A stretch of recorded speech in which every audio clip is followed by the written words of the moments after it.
দর্শক, আমি সোমনাথ, আপনারা দেখছেন নেশন ফার্স্ট। দর্শক, আজকে দুটো কোম্পানির কথা আপনাদের জানাবো।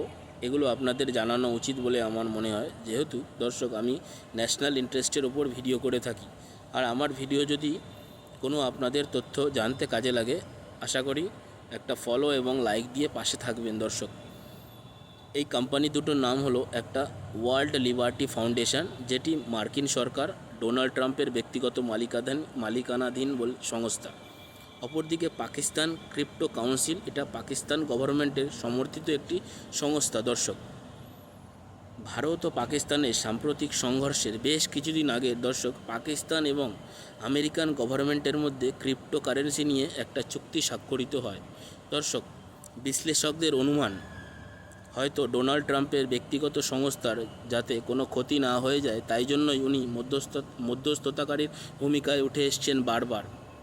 আপনাদের কি মনে হয় জানান কমেন্টে।